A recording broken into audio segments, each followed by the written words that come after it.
Keep running to the wild.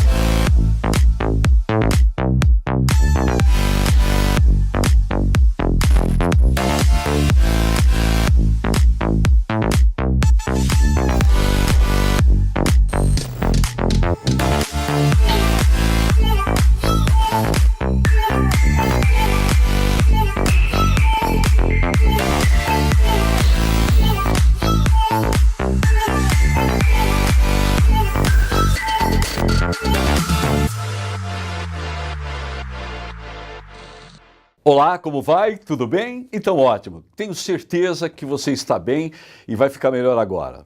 No ar, Cris Online. Cris Grazina Online, o seu programa aqui no Canal 8, especial nas noites dos dias de semana, nas noites de quintas, sextas, sábados, terças e quartas também. Grande abraço para a nossa audiência e hoje o Cris Grazina Online não tão Cris Grazina Online, porque nós estamos aqui substituindo o apresentador oficial dessa programação que está em viagem, portanto, impedido de estar fazendo o que ele mais gosta, que é estar aqui com você. E a gente tentando, evidentemente, ocupar esse espaço para que o programa não sofra solução de continuidade. Ao meu lado, uma figura super importante da política atual, faz parte da revolução dos cabelos pretos, que nos dá esperança, expectativa e certeza de que dias melhores virão em termos locais, regionais e também nacionais. Trata-se da presença da figura do Pedro Tourinho, vereador do PT, à Câmara Municipal de Campinas, e que tem um trabalho muito importante também fora da Câmara, como profissional na área de saúde, e que veio aqui justamente para discutir a questão da saúde pública, dos problemas da saúde pública aqui em Campinas. Como vai, vereador? Tudo bem? Um grande prazer participar aqui do programa. Acho que a gente está aqui muito bem substituído. Aí, né? O Cris está aí em viagem, a gente se conhece há muitos anos, mas muito bom poder participar aqui e falar um pouquinho da crise tremenda que a gente está vivendo nessa cidade de Campinas, na área da saúde pública especialmente. Não importa se o apresentador é o reserva, né?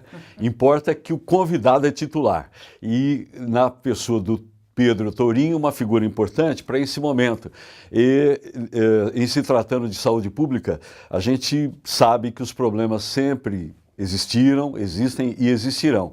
Porém, o que não se concebe, o que não se aceita, são problemas relacionados à corrupção, a malfeitos, a desvios de finalidade.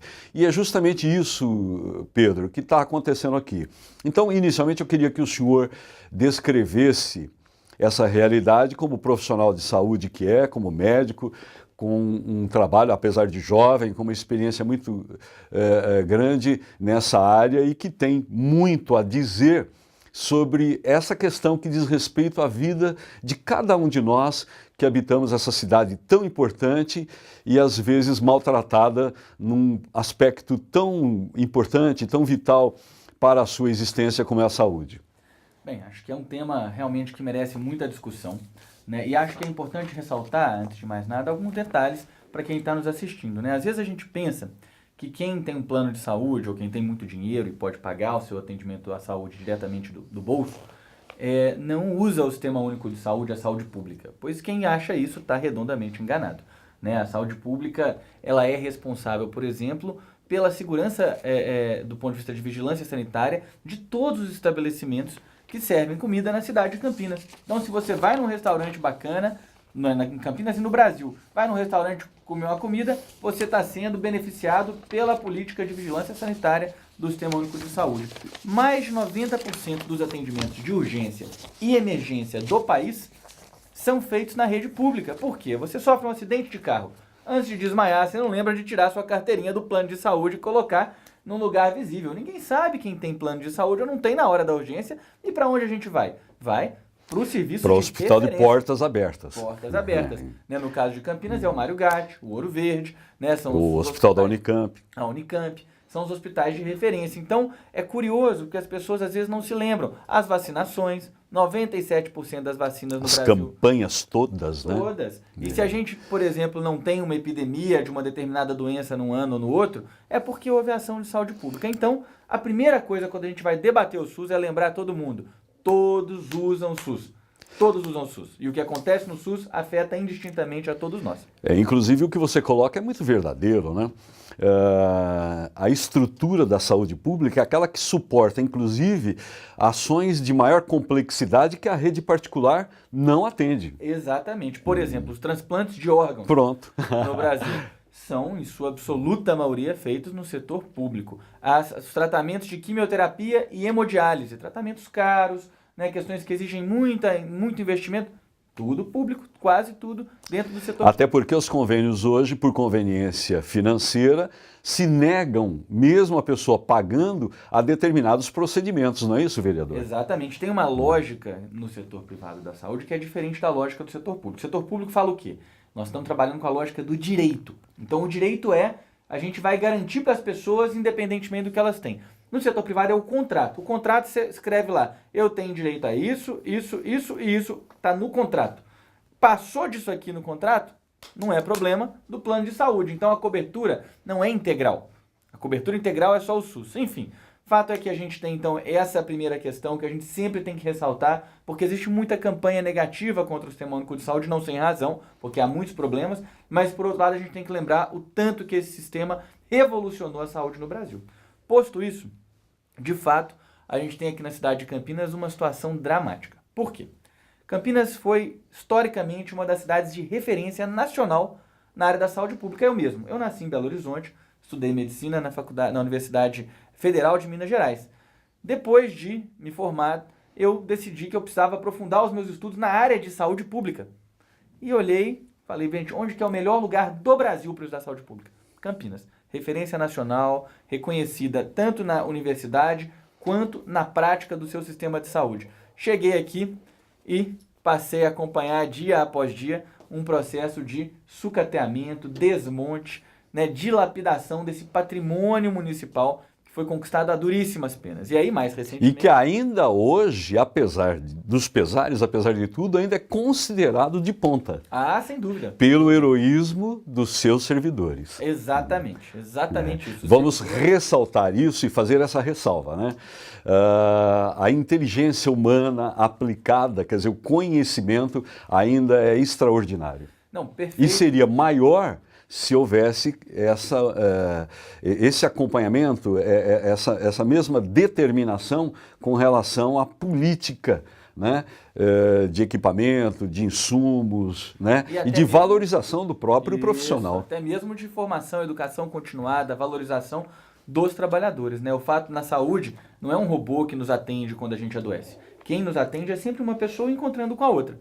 Então, essa pessoa que está do lado de cá, cuidando, ela precisa receber estímulo, investimento, ela tem que ser permanentemente lembrada de que ela está reconhecida. Exatamente, fazendo um trabalho nobre, né? Um trabalho valioso e que é penoso, viu? É sofrido, porque quem trabalha com saúde, eu trabalho tem 11 anos, 12 anos com saúde, como médico, né? Que eu tenho de formado, os meus colegas, então de todas as profissões, categorias da área da saúde, técnicos de enfermagem, enfermeiros, médicos, a gente lida com uma coisa que é muito delicada, né? Que é a vida. Quando a gente erra, quando a gente acerta, a gente está determinando questões muito dramáticas e graves. Então, eu às vezes me paro e penso, gente, deve ser bom você trabalhar numa área em que o seu erro não implica na potencialmente... Nesse ponto, eu vou interromper o senhor respeitosamente para citar um desabafo que eu próprio presenciei de um médico, não vou dizer onde, em que ele vinha pelo corredor desapontado e dizendo assim, onde foi que eu errei? Por que eu estudei para ser médico? Olha essa situação, aquele mundo de gente ali para atender e esse médico, já de cabelos grisalhos, desabafando para si próprio em voz alta e dizendo assim, eu era melhor que eu tivesse sido caixeiro viajante e meu filho ainda quer ser médico, não é possível. Eu assisti isso e fiquei muito comovido com a sinceridade daquele profissional e o seu desalento com o que acontecia naquele momento, naquele espaço público aqui de Campinas. Pois é exatamente isso. Aqui A em Campinas, decepção que ele estava, a desilusão de vida. aqui em Campinas, infelizmente, muitos profissionais passaram a experimentar situações assim. O senhor falou no começo do caso dos desvios e tudo mais, né? Que é a o ponto gente- principal da nossa prosa Ah, aqui. sem dúvida. Que ninguém se engane que a gente veio aqui fazer média, né? Da saúde. Oba-oba, não. Pelo contrário, a gente vai trabalhar essa questão de maneira adequada. Tanto é que acontece? depois, na parte segunda do programa, nós teremos uma outra representante da população, também interessada na questão, que é a vereadora Mariana Conte. E por que não outros vereadores? Porque nós mandamos um convite para o presidente da Câmara, que não pode estar aqui por questões eleitorais, eu respeito isso, se é um entendimento que ele tem, mas outros vereadores que não são candidatos também foram convidados e, infelizmente, não todos, né, mas alguns têm se negado a participar aqui, infelizmente. Pois é, o que acontece? A história do Hospital Ouro Verde é uma história muito dramática, né? É um hospital que foi construído com verba pública federal. No ano de 2008 ele foi concluído, né? Houve aqui um grande evento de inauguração e ele foi imediatamente entregue para uma entidade da iniciativa privada, né? Uma organização social para ser Administrado, gerido, né? Gerido pela OS. Né, inicialmente era uma OS grande, que tinha vários problemas, mas que tinha um certo reconhecimento. O que acontece? Quando o prefeito Jonas assume, rapidamente a gente acompanha um processo de desinvestimento nesse convênio do Hospital Ouro Verde, um aumento no desmonte, no sucateamento, né, num processo de Na precarização, que chegou a níveis inimagináveis, né, num hospital que foi considerado um sucesso inicialmente. O que aconteceu naquele hospital, para que se tenha uma ideia? Faltou dipirona no pronto-socorro, que é o remédio mais usado do pronto-socorro. é básico. Os pacientes chegavam para ser internados e começavam a usar um antibiótico, acabava o antibiótico no meio do tratamento e tinha que trocar. E quem usa antibiótico sabe que o antibiótico você começa com um, você tem que acabar com aquele mesmo, porque as bactérias vão sendo atacadas por aquela substância. Você começa com outra, você recomeça o tratamento, fortalece as bactérias. Isso tinha que acontecer às vezes 2 vezes dentro do mesmo regime de tratamento. Falta de situação, falta de proteína para servir. Inacreditável, Não, né? fica pior. Chegou a ter um período em que a gente ficou 1 mês com uma dieta cuja única fonte de proteína para os pacientes internados no hospital, que tem 200 leitos, eram ovos. Porque eles não compravam carne no hospital. Nenhum tipo de carne, frango, nada. Né? Tem paciente que comeu tanto ovo que estava até cacarejando no final do tratamento. Uma situação... É uma brincadeira, mas é para mostrar a gravidade do que o vereador está colocando. Né? Inimaginável. Surreal. Né? E aí o que acontece? Né? O Jonas então assume e ele então abre um novo processo de seleção para quem ia fazer a gestão desse hospital. A gente começa a estranhar, porque quando a gente vê o edital de seleção pública e vê as empresas que tinham se inscrito, aí o nosso mandato faz um levantamento sobre qual que era, Agora ou naquele momento? Naquele momento. Ah, ok. Naquele momento. A gente faz levanta a capivara de cada uma das empresas. Descobrimos, por exemplo, empresas que não tinham registro na Junta Comercial do Estado de São Paulo. Eram 5 empresas, tinha 2 que não tinham nem registro na JUSESP. Uma tinha um site que era sediado em Los Angeles, uma situação super bizarra. A outra era a Santa Casa do município de Bariri, era a gestora da Santa Casa do município de Bariri. O município de Bariri tem 30 mil habitantes. E com todo respeito, nada a ver com uma cidade de 1 milhão de pessoas. Mas Campinas, a região 1 milhão do de Ouro almas. Verde, sozinha tem 300 mil pessoas. Quer dizer, dá 10 vezes. E era a gestão de um pequeno equipamento. Não é que não possa se aprender muito fazendo a gestão do equipamento. Não, absolutamente. Mas para nós estava muito claro que faltava experiência demonstrada na gestão de equipamentos complexos feito ao Hospital Ouro Verde. É uma questão de compatibilidade, né? Uma cidade de 30 mil habitantes tem toda uma situação... Uma gama de problemas, né? Muito diferente. Diferente de uma cidade, de uma metrópole, né? Sem dúvida. Vamos lá. E aí o que nós fizemos? Denunciamos isso. Denunciamos essa situação e, curiosamente, a prefeitura suspende esse processo seletivo. Nesse ínterim, o que acontece? Essa Santa Casa de Bariri, essa empresa que geria a Santa Casa de Bariri, faz uma modificação no seu estatuto, se qualifica e se habilita e muda de nome, passa a se chamar Vitale Saúde. Ah, não. Ah, sim! Ah, não. E aí, só quando essa empresa de fato assume os requisitos para poder concorrer, que curiosamente volta o processo de seleção para gestão do Hospital Ouro Verde.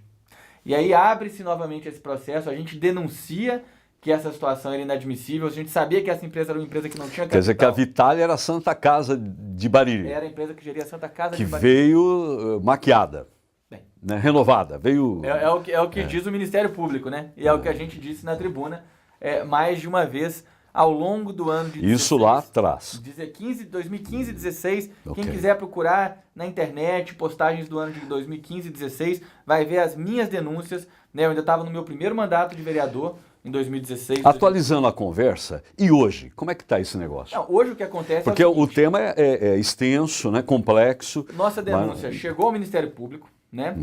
O Ministério Público construiu uma investigação que foi de fevereiro de 2017 até novembro de 2017. E quando chega novembro de 2017, estoura a Operação Ouro Verde, que encontra diversos indícios gravíssimos de corrupção no hospital, com demonstrado desvio de milhões Não de reais. fosse isso, não teríamos hoje pessoas ligadas a esse problema presas. Né? Presas. Na casa de um servidor público municipal, e ainda não está plenamente esclarecido o que aconteceu, mas justamente o servidor municipal que fazia a fiscalização desse contrato foi encontrado R$1.200.000 em dinheiro vivo. Mas Na foi casa- fruto da venda da fazenda, não Foi o que ele disse, né? Fazenda de um parente, né? Isso. Pois é. Na casa Fazenda de um dos cara, hein? diretores- Fazenda cara. Baita fazenda, né? Mas na casa de um diretor do hospital tinha uma Ferrari. O hospital faltando... Ah, mas isso é para carro. dar um atendimento personalizado para o paciente. Vamos considerar Fato é que pode ser uma Ferrari ambulância. Pois é, carinho do Aí- paciente ali. Mas o fato é o seguinte, o fato é que esse escândalo foi um escândalo que abalou a cidade, que deixou nu o prefeito e a Secretaria de Saúde, porque alegavam, inclusive os vereadores que defendem a prefeitura, alegavam que eu fazia essas denúncias por conta de interesses político-partidários, que era apenas papel da oposição. Não, o Ministério Público não tem partido. Pois então, justamente, o Ministério Público foi lá e demonstrou que... O partido do Ministério Público é a defesa à população. Né? É o que esperamos sempre do Ministério Público, Que né? é o seu papel, né? Que é Pois é. a razão da sua existência. E aí o que nós vimos então é um escândalo que agora se arrasta, isso aconteceu em 30 de novembro de 2017, né? E desde então já teve uma outra fase com a prisão dos servidores públicos municipais, com a condição dos servidores públicos municipais, e esse escândalo continua. Eu propus na Câmara uma CPI da saúde, que era entendendo que a Câmara tem o papel de investigar essa situação desde sempre. Infelizmente ainda não consegui as assinaturas necessárias para que a CPI da saúde seja Nesse aberta. ponto, ao que o senhor pessoalmente atribui a negativa dos seus pares, dos seus colegas, em assinarem esse documento e iniciarem logo, né, como reclama a opinião pública, uma investigação que difere um pouco daquela feita pelo Ministério Público, que é no âmbito do judiciário e policial, já que a Câmara tem características próprias. A razão também de existir a Câmara como poder independente é o de fiscalizar o Executivo. Justamente. Então, todo vereador foi eleito e jurou perante a lei orgânica do município fazer isso. E ao não aceitar essa comissão, que pode condenar alguém ou inocentar, ninguém está pré-julgando, absolutamente. Ela estará cumprindo o seu papel diante da história. E ao negar-se a fazer isso, é complicado, né? Muito complicado. Muito complicado. Eu não consigo dizer o que passa na cabeça dos outros vereadores. O que eu posso é emitir a minha opinião crítica a respeito da opção que eles fazem de não assinar. A gente tem uma dicotomia na Câmara, que é uma dicotomia prejudicial à cidade, que é o entendimento de que só existe base e oposição, quando na verdade existe o interesse público no meio dessa história, que deveria ser o nosso principal eixo de atuação. A gente se esforça para deixar claro que a nossa atuação é pautada na defesa do interesse público, mas eu acho que cada vereador tem a sua consciência e vai fazer a sua opção conforme essa consciência determina. Lembrando que com o aumento da consciência do eleitor, esse posicionamento positivo ou negativo terá uma cobrança lá na frente. Claro, é uma situação, na minha opinião, muito criticável, né? Feito eu disse, eu não concordo, o que eu tenho aqui é para emitir a minha opinião, discordo dos vereadores que fazem isso, acho que eles estão se omitindo da responsabilidade deles. Mas as urnas vão cobrar. Enfim, né? A gente acha que o eleitor está cada vez mais atento. Sim. E é isso que a gente espera dele. Fato é que sem essa CPI, a Câmara ficou, infelizmente, um pouco prejudicada a capacidade de fiscalização da Câmara. Né? Existe uma crise contínua da área da saúde no município, né? Que depois disso a gente percebeu que foi um colapso sequencial de serviços. Então, nesse momento, nós estamos enfrentando a questão da falta de leitos pediátricos na cidade, né, a falta de vacinas, a gente tem um sucateamento da atenção básica. Por exemplo, não estão grave. recebendo a internação de bebês Exato. na rede pública, na Unicamp, está suspensa temporariamente a internação de gestantes. Como é que é isso? Não, o que acontece é que a rede... Quer dizer, contaminou. O problema do Ouro Verde passou a ser do Mário Gatti, do Hospital da Unicamp. Sem dúvida É alguma, isso ou não? É um efeito, é mais do que isso. é um efeito cascata, é um efeito dominó? Não, é mais do que isso. É porque não é só o Ouro Verde que foi sucateado. Né? A administração do Jonas, ela sucateou todos os equipamentos públicos. Nesse momento que o senhor cita a administração do prefeito Jonas, nós queremos dizer que esse espaço está aberto à participação do prefeito, do seu secretário de saúde e demais interessados nessa questão para colocarem também o seu posicionamento. Agora, nós, em função dessa liberdade, não podemos abrir mão também de ouvir essas críticas e de considerá-las como importantes para o debate, para o aperfeiçoamento e a busca de soluções para um problema que, enquanto nós estamos aqui conversando, pode ser que tenha gente morrendo na fila. Com certeza tem.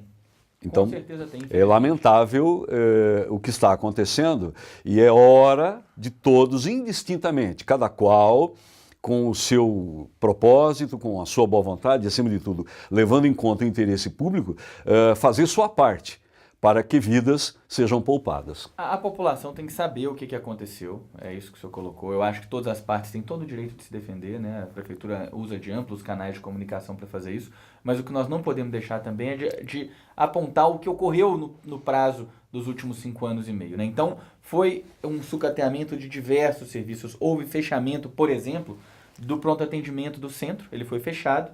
Ali no Penteado, né? Isso. Muito bom, por sinal. Era, justamente, né? Ali na Irmã Serafina, né?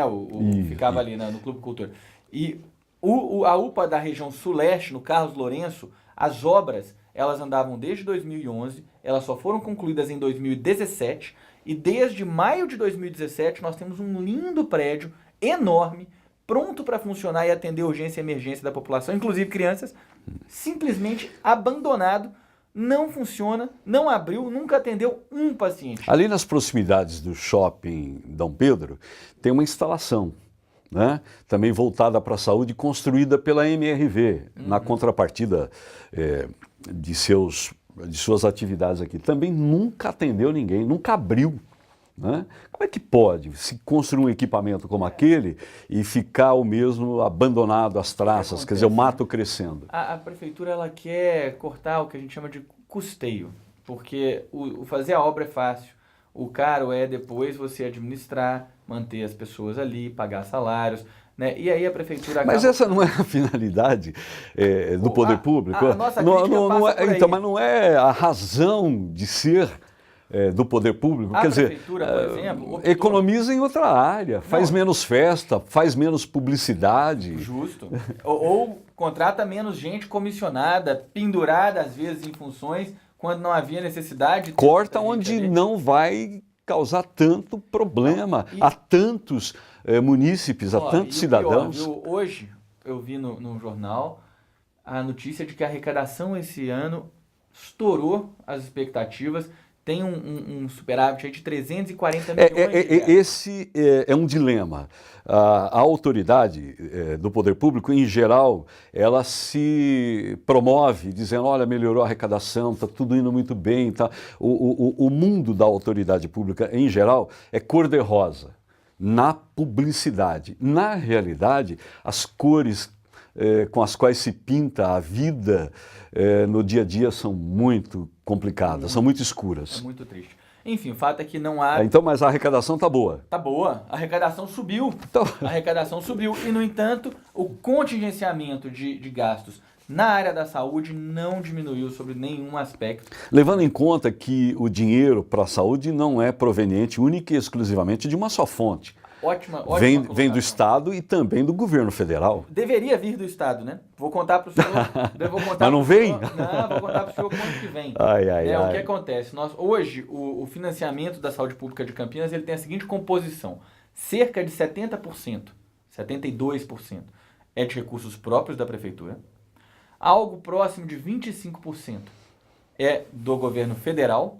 E algo que oscila entre 1,5% e 3,5% ao mês vem do Estado. Ou não dá nem para pagar a placa que eles colocam muito pouco. nas obras. O governo do Estado se omite sistematicamente de financiar o Sistema Único de Saúde. Isso que eu estou falando é dado público, apresentado nas prestações de contas quadrimestrais, feitas pela Secretaria de Saúde na Câmara de Vereadores. Quem quiser ao que o senhor atribui isso? A falta de verba ou de interesse? Não, é uma opção clara do governo do Estado de não financiar as políticas de execução de serviços de saúde no âmbito municipal. O senhor acredita que haja manifestadamente uma intenção de se sucatear o serviço público de saúde em benefício das redes privadas? Eu tenho convicção disso.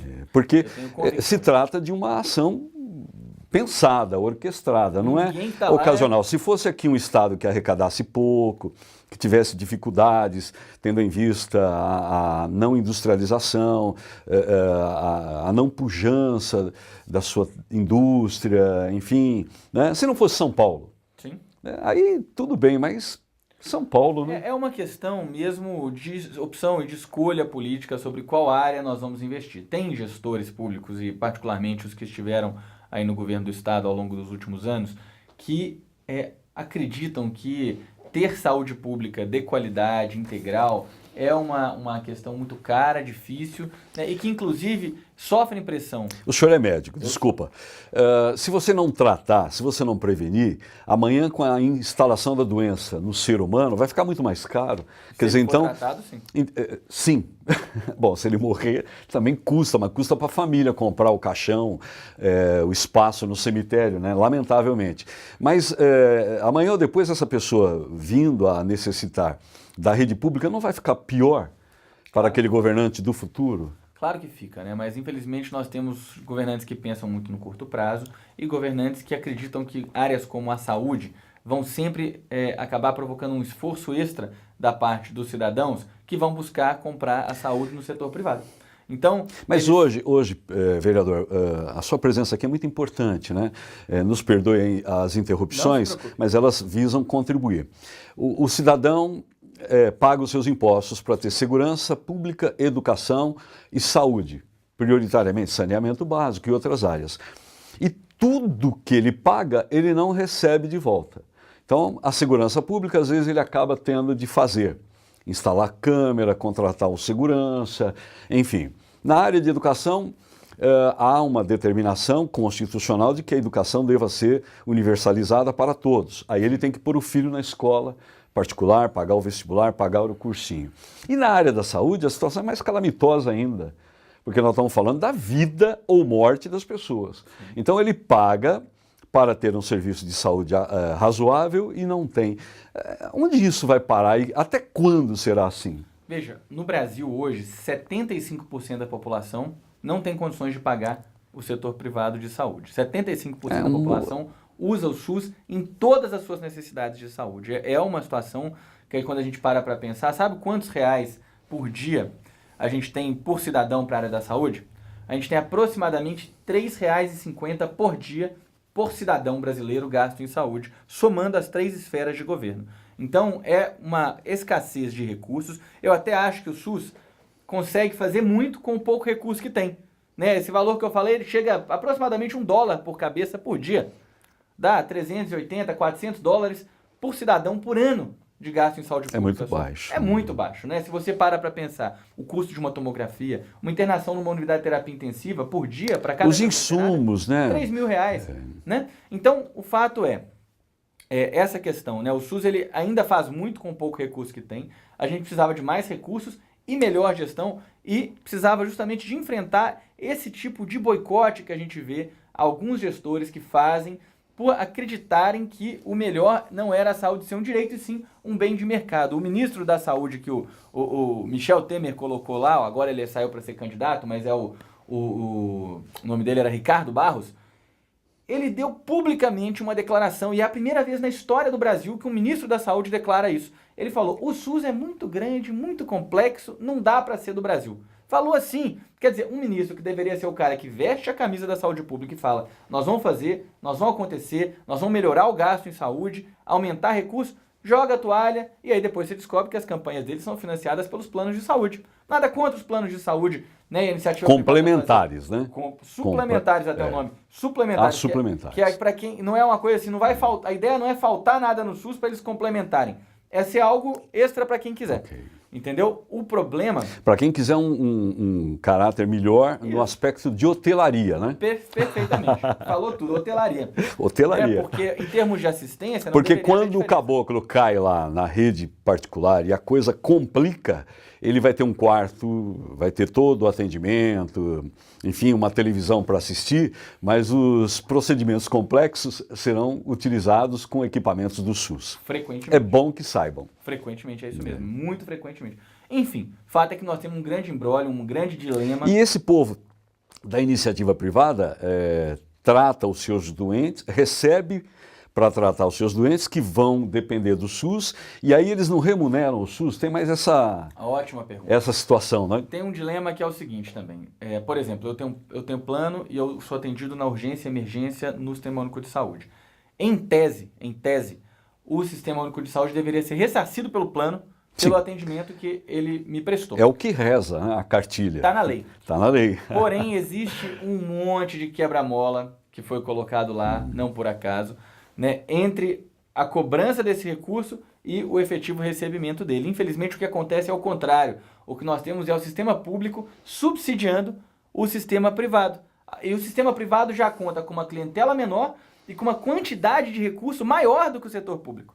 Então, na realidade, hoje em dia, no sistema privado, para cada real que nós temos para um cidadão do setor público cuidar de saúde, nós temos de 5 a 6 reais para cuidar da saúde de quem está nos planos. Quer dizer, é muito mais recurso. E ainda assim, existe um subsídio indireto do setor público para o setor privado. Então, ou seja, talvez alguma renúncia fiscal, alguma coisa do tipo. Tem renúncia fiscal, tem o ressarcimento que é feito no imposto de renda, né? A questão do reembolso do imposto de renda, e tem justamente o pagamento do serviço. Essa rede privada fica com o filé, né? E a dificuldade, a carne de pescoço, como a gente popularmente pode dizer nesse momento, fica para o Estado.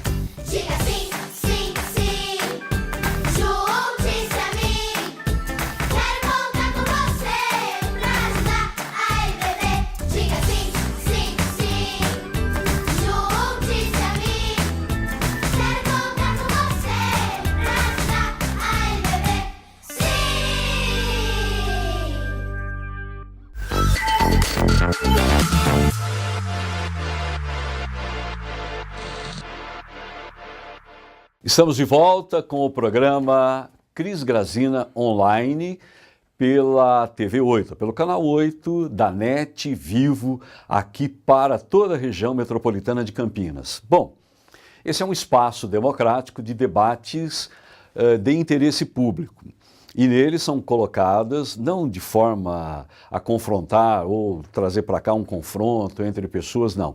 Aqui o debate é colocado para que cada um exponha a sua ideia, aquilo que tem como razão dentro de um determinado problema de interesse público, como é o caso. Nós convidamos o presidente da Câmara, Rafa Zimbaldi, através desse documento protocolado, e o mesmo, através da sua assessoria, a qual nós agradecemos, disse que o mesmo não pode se pronunciar nesse período eleitoral. Não é o nosso entendimento, porém, respeitamos o posicionamento do senhor presidente, ele que poderia vir aqui esclarecer porque 25 dos vereadores de Campinas têm se negado a assinar um documento para que a Câmara cumpra o seu dever e investigue os malfeitos, os desvios aqui mencionados no sistema público de saúde da cidade. No entanto, não somos donos da verdade, não vamos emitir opinião pessoal, porém apenas e tão somente repercutir aquilo que vai na cabeça das pessoas. Estamos de volta com o programa e nessa ocasião com a presença do médico Pedro Tourinho, que é vereador na Câmara, um dos mais atuantes e que até o momento tem trazido importantes esclarecimentos ao conhecimento da opinião pública. Vereador, de volta aqui para a nossa conversa, muito importante por sinal, tem aí a ideia de que os vereadores mudem de opinião e venham assinar esse documento para que a Câmara cumpra o seu dever. Já não será tarde demais, tendo em vista essa demora em tomar essa decisão? Olha, eu acho que nunca... Ou nunca é tarde? Nunca é tarde, porque a Câmara tem um papel a cumprir, né, que é o de tentar esclarecer a responsabilidade pela catástrofe que está acontecendo na cidade de Campinas, na área da saúde. Né? O Hospital da Mulher na Unicamp é CAISMI. CAISMI. CAISMI. Lamentável o que está acontecendo lá, hein? Pois é, o Está no CAISMI. noticiário hoje, né? Que crianças não podem ser internadas, mães gestantes não podem ser atendidas e o CAISMI faz parte desse sistema? O CAISMI é parte do Sistema Único de Saúde, mas as receitas do CAISMI vêm de uma fonte um pouco diferente, porque é um hospital vinculado à Unicamp, então boa parte do... Mas o senhor concorda que muitos brasileirinhos nascidos em Campinas, ou que vão nascer, ou que tenham nascido em Campinas, poderão ser fruto dessa negligência? Ser vítimas, né? Eu diria. Vítimas. Sem dúvida, sem dúvida. O que acontece? Né? O CAISMI é um hospital muito importante para o cuidado à saúde da mulher e a questão do parto e nascimento na cidade de Campinas. O colapso do CAISMI é consequência... É uma maternidade, né? Pode ser também, assim chamada. É mais do que uma maternidade. É também um hospital de referência para oncologia da saúde da mulher, né? Então faz tratamento de mama, faz tratamento do aparelho reprodutor. É como feminino. a própria natureza dele diz, né? Ele é de atendimento à mulher. Atenção integral à saúde da mulher. Né? E o CAISMI é mais uma vítima desse contexto que a gente vive, da suposta austeridade, né? Que é um nome bom para uma coisa que é ruim. Né? Quando a gente fala de austeridade, que os que adoram falar, quem vai ser contra ser austero? Ser austero significa ser comedido, né? Você parar e pensar e fazer as coisas com sabedoria. Não tem nada de austeridade no que eles estão fazendo com o Brasil. O que eles estão fazendo com o Brasil é o absoluto sufoco, o arroxo, né? É cortar verba da saúde pública. A gente teve um negócio que foi a chamada emenda do teto, a PEC do teto. Acho que as pessoas devem se lembrar dessa discussão. Né? A PEC do fim do mundo. PEC do fim do mundo. Começou como PEC 241 e virou a emenda constitucional número 95. O que essa emenda fala? Ela fala que é proibido aumentar gasto social no Brasil pelos próximos 20 anos. Ora, primeiro que o Brasil não anda nenhuma maravilha para a gente poder congelar gasto social. Segundo, que nós temos uma população no Brasil que está envelhecendo. Quando a gente envelhece, a gente usa mais os serviços de saúde. Infelizmente, é uma realidade, a gente envelhece. Aumenta mais. a expectativa de vida, as pessoas vão precisar mais, vão né? adoecer mais, vão precisar mais. Então é um contrassenso, porque pelos próximos 20 anos, nós vamos ter que cuidar de uma população progressivamente mais idosa, mais velha, porém com os mesmos recursos que nós tínhamos quando a população era mais jovem. Né? E proibidos de gastar. Proibidos de aumentar. De aumentar, pena gastar de ser, não, de investir. De aumentar sob pena de ser preso por descumprir a Constituição. É uma violência. Mas aí o senhor não vê uma contradição? Os bancos arrecadam por ano 130 bilhões só com taxas, não com taxas cobradas lá no talão, no atendimento, na transferência eletrônica. Eles arrecadam 130 bilhões. É mais do que o orçamento do governo federal para a saúde. Pode um negócio desse? Então, isso é parte do acordo, porque a mesma... Que é o que o senhor falou, o problema de Campinas não é um problema isolado, isso aqui não é uma ilha, né? Não. Quando você fala que o governo federal vai e dá um tranco no gasto social, tem que se olhar a questão de uma forma muito abrangente. Sim. Quer dizer, por que não segura os bancos? Pois então, O que acontece nessa emenda constitucional número 95, a PEC do teto, é que ela congela o gasto social, mas ela não incide sobre o gasto financeiro. O que aconteceu já então? O governo Temer, no primeiro ano de governo, a gente tinha mais ou menos 45% do gasto federal era gasto financeiro. Inverteu. Agora nós já temos 53% do gasto federal, gasto financeiro, que é o jeito de falar para pagamento do governo federal de juros e amortização Esse de programa dívidas está muito pra bom, banco. está muito bom, viu?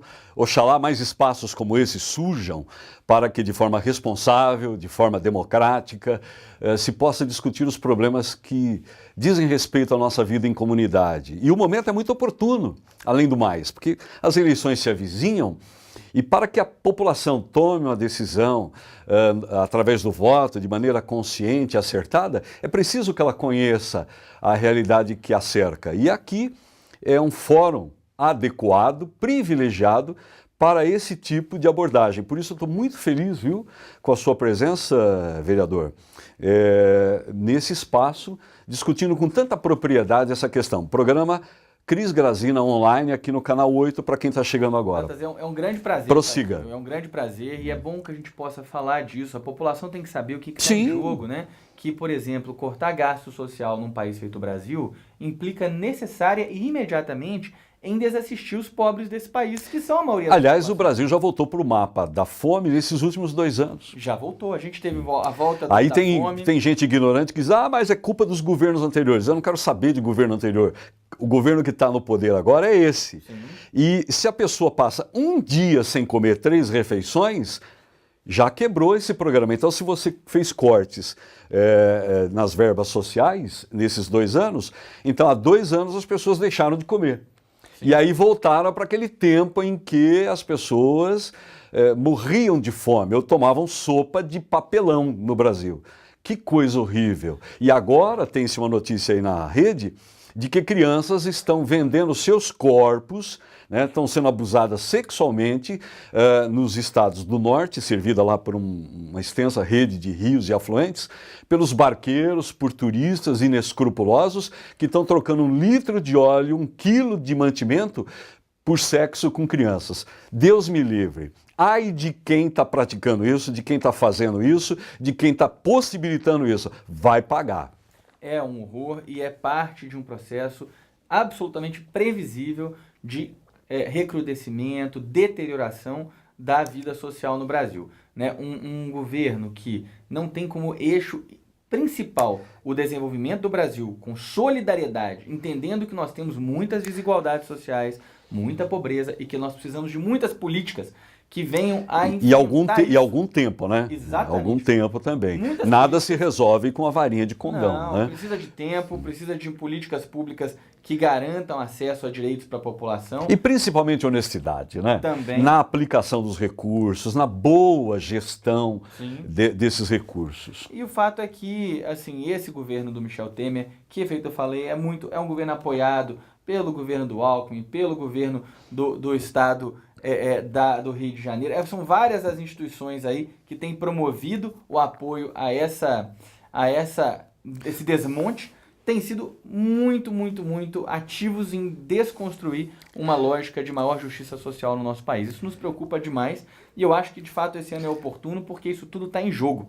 Nós temos que ter muita clareza do que cada campo representa nesse momento. Não dá para a gente apostar em quem acredita, né, que a sociedade vai se autorregular e que todo mundo vai se virar se tiver cada um por si. Isso não é verdade no Brasil. Cada um por si no Brasil vai gerar aumento da violência urbana, aumento da pobreza, aumento da miséria e a perda de oportunidades para toda uma geração.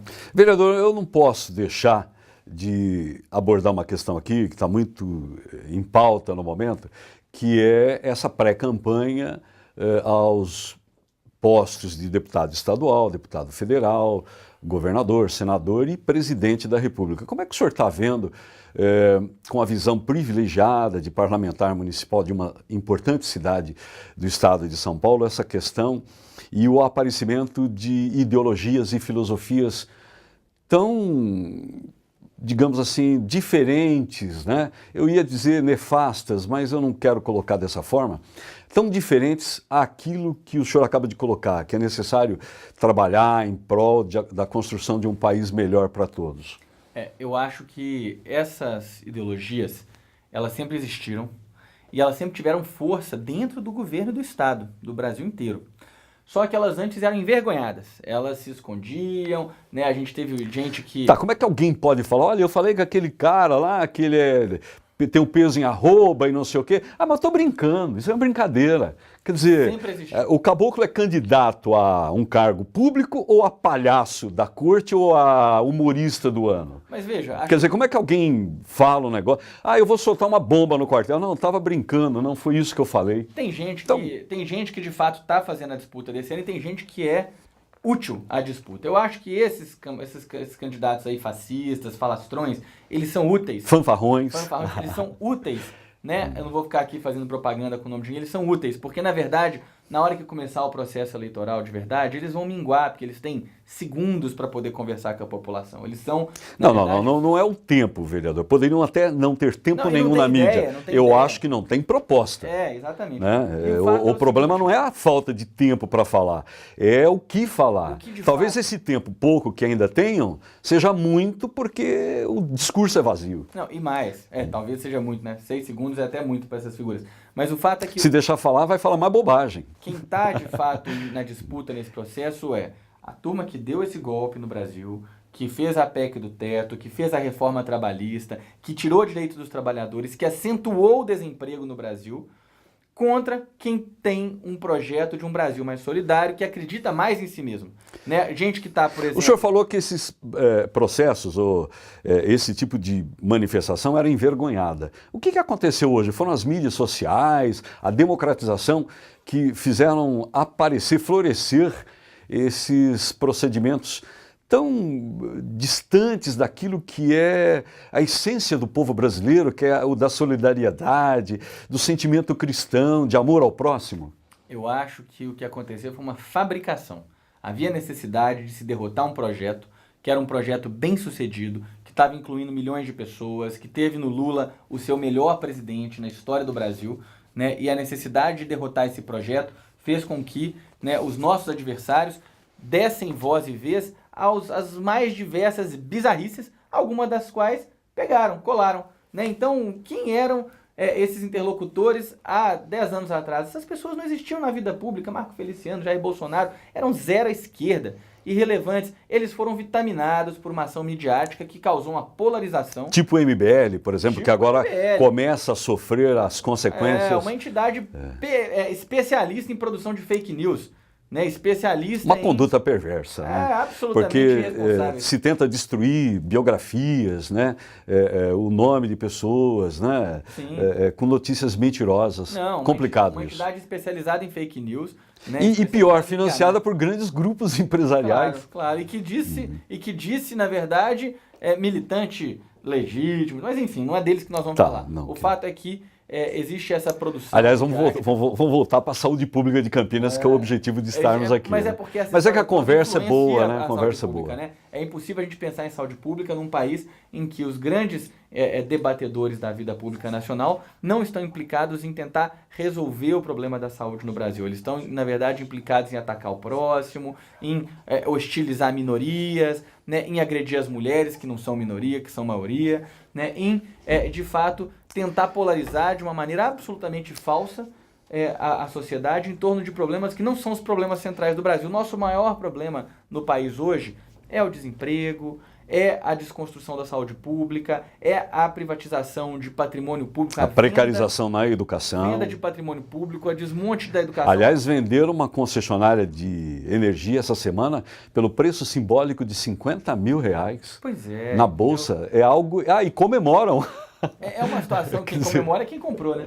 Imagina. Não, você abriu o champanhe, claro. É uma situação que é um saque ao país. Porque o problema dessa concessionária, estando nas mãos do Estado, não é de produzir lucro, de ganhar dinheiro, de fazer milionários. É de garantir um preço módico para aquele que não pode pagar a conta de energia cara.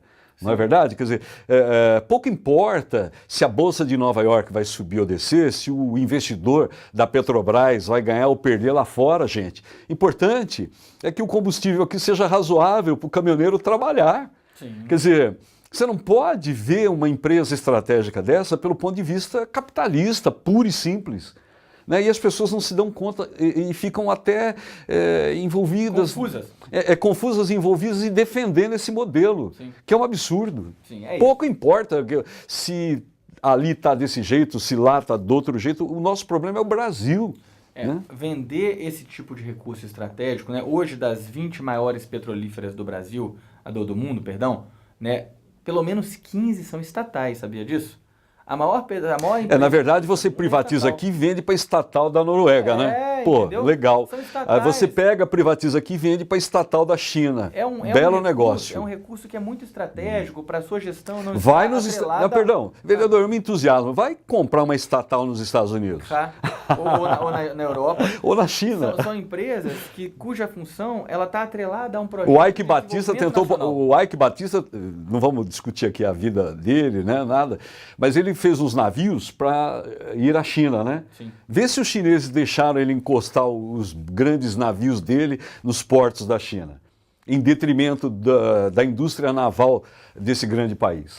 O fato é que existe... Nunca. Tanto é que uma das razões para ele falir foi essa. O fato é que existe um projeto que é um projeto antinacional, que está em jogo, que está aí disputando, e nós não podemos permitir que esse projeto antinacional, que ele é antipopular também, ele é contra o povo, que ele vigore, que ele impere. Isso para nós é a prioridade. O senhor perguntou da eleição, para mim essa é a grande discussão e a grande prioridade. Todos nós vamos fazer um esforço conjunto para dialogar com a população, no sentido que a população entenda que o que está em jogo em 2018 vai influenciar o Brasil por 20, 30 anos.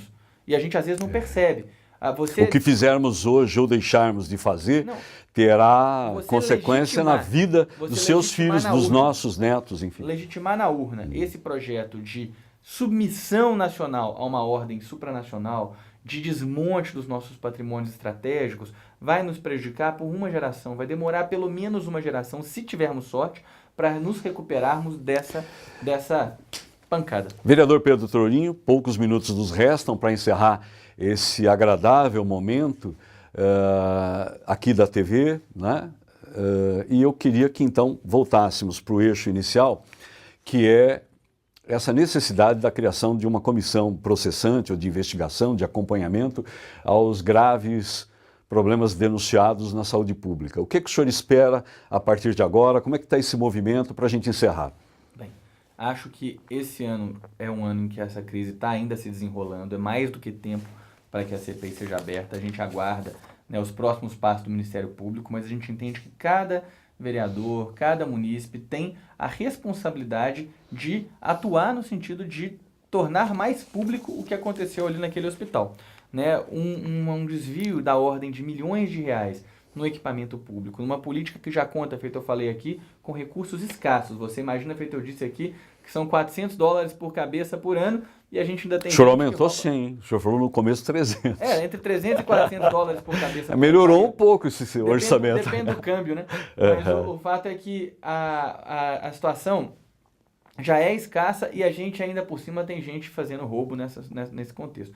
Isso é impensável, né? Isso exige uma mobilização profunda da comunidade, né? Nós temos agora uma agenda de mobilizações que vai acontecer, feita pelo Conselho Municipal de Saúde de Campinas, né? Então isso é muito bacana a gente saber disso, porque o Conselho Municipal de Saúde tem tido uma atuação muito combativa, muito independente. É bom que a gente tenha a participação intensa das pessoas nos conselhos de políticas públicas e particularmente no Conselho de Saúde, e é através dessa mobilização que a gente tem expectativa de sensibilizar os vereadores e a população para que essa situação não fique, como tantas outras, ali embaixo do tapete e que com o tempo ela acabe sendo esquecida, porque ela não pode ser esquecida. Muita gente morreu por causa disso. Próximo passo.